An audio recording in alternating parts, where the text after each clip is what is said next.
What's up, guys? Welcome back to the channel. I just want to talk about the new toy, or semi-new. I've had it for maybe about 6 months now, but I want to do you a brief update on the new toy in the shop. I know I did a shop tour at the beginning of this year, and I just couldn't wait on the next year to tell you about the new toy in the shop. So today I'm telling you about the 5x10 automatic tool changer CNC with the vacuum bed and a bunch of other features, but made by Phantom CNC Systems. So I am going to give you a rundown over my machine, and we're also going to go through some of the initial steps on how to run a program on it. So this CNC in my shop in particular is mainly used for custom cabinetry, but it can also be used for anything else as well. Just like this little Christmas guy. This is a nutcracker. It's about 4 feet tall. It's basically some holiday decorations that I made. I'll probably be sticking this one in my yard. This was the test piece. And but you can just see the level of detail that a CNC can do for you outside of just cutting the squares or boxes or holes for custom cabinetry. All right, so the basic steps for starting up the Phantom CNC is right here. So I made a little chart just for myself so that I will remember, because I am a beginner at this. So I wanted to make sure that I went through my steps each and every time, because missing one of these steps can mean damage to a number of things, including yourself. So we're going to start off with step number 1, and that is turn the machine on. Show you what we got. All right, so step 1 is power. You're going to have 2 buttons here. One's going to say contact. That is for an additional hookup that you may want to use later on as a power button, but you're going to hit your master power button. That is going to turn the main unit on, and then you're going to have a screen that pops up like this. And this is your main screen. The next step is actually not on the screen. It's actually to hook up the air to your machine. So I have a 5x10 ATC, and your model may be different if you have a different size CNC. Things could be slightly different, but on the 5x10, the air hookup is going to be right here. And basically, I am just going to turn my air on, and that is going to pressurize my unit.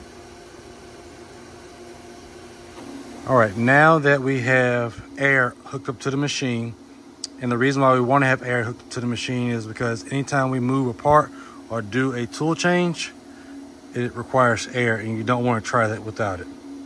Now we're going to do step 3, and that's all ref F7, home the machine, make sure it knows where it is and where it's going to go. So currently right now, this is way back in the back. So instead of just going directly to the F7, I'm going to bring this forward. It's going to find this forward corner. So in order to move this guy by hand manually, we're going to press the jog button, which is already pressed.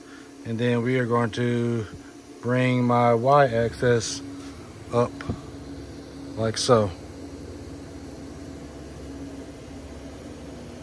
And this just allows me to move it faster, because the homing sequence is pretty slow and you want it to be. All right, now we're going to do step 3, all ref F7, home the machine. Basically, you're going to come to your screen, you're going to have reference there, you're going to do all back ref, and that is going to home the machine. And zero it out in all 3 axes.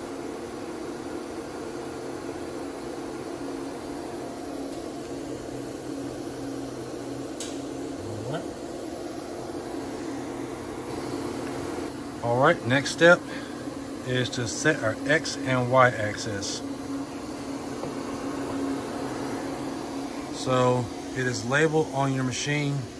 This is your X axis. This means this is X. And the Y is going to be right here. And that means you're going forward and backwards. In order to set your X and Y, we're going to go back to jog, and we're going to move where we want to set our X and Y to. And in my case, I'm going to set it on this corner here. And I'm doing this by pressing these buttons. So, and then basically, once we get it close, we will switch over to handle.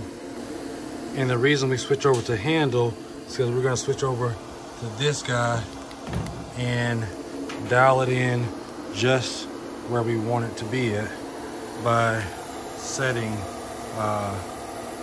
this bit on this corner of this workpiece. All right, so what we're going to do here is turn it to the X. We're going to set the X where we want it to be. Then we'll turn to the Y and bring the Y where we want it to be. And then once we got that set, we can go ahead and go back to the screen and set X and Y.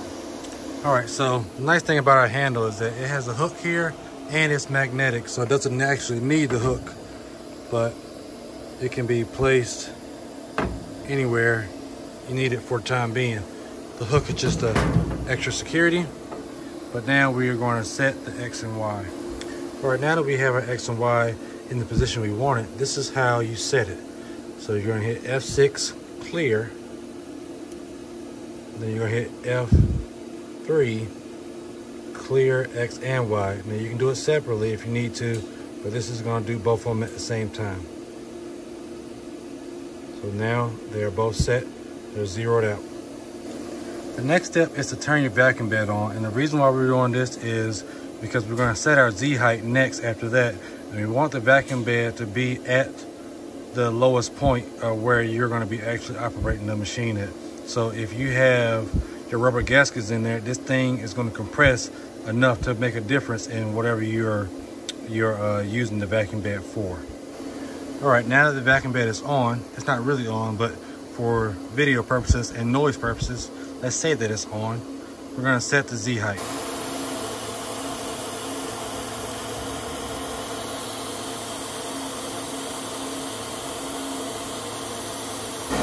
All right, now that we have our Z in place, and clear Z. It sets the Z. All right, the next step is to load the job file. Step number 7. All right, the way you load your file onto your CNC is through USB. Whatever program you're using to design on will then be loaded onto a USB, and then you take your USB and plug it into here on your Phantom. Now I have an external drive here so that I can prevent the in and out causing a lot of damage on this one USB port. There is a backup behind this inside the machine, but I use this to prevent the wear and tear on this one. So basically load this guy in here, and then we're going to go to NC program. That's going to bring you to the first screen here at local file A. Hit it again, bring here, and then all of your files are going to pop up here. And this current job that we are about to do is, of course, the shop side. So we're going to load that guy by pressing here. Now the file is loaded. All right, so next step is to turn on your dust collection. That way you won't make a mess.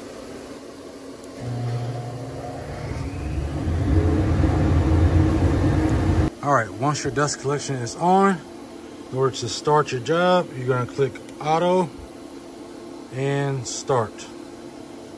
Now another nice feature that comes standard on the Phantom CNCs is alignment pins. 2 there, and I believe it's 2 or it's 3 down there. And basically I press K2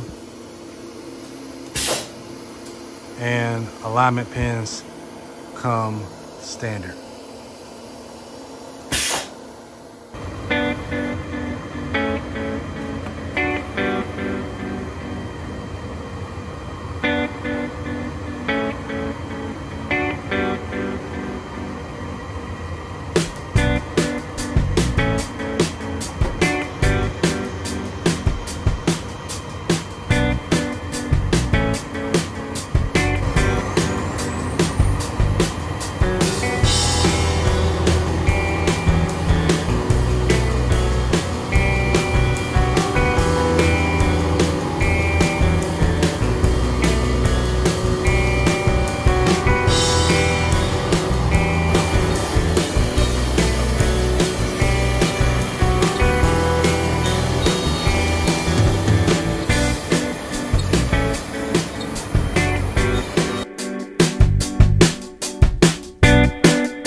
Guys, that concludes the video for today. This is pretty basics of how you can start and run your Phantom CNC, and you can see the program that we ran. We made a quick little shop sign. I'll probably hang it up a little later, but thanks for joining me. Don't forget to like, subscribe, and comment down below what you think about the new toy in the shop.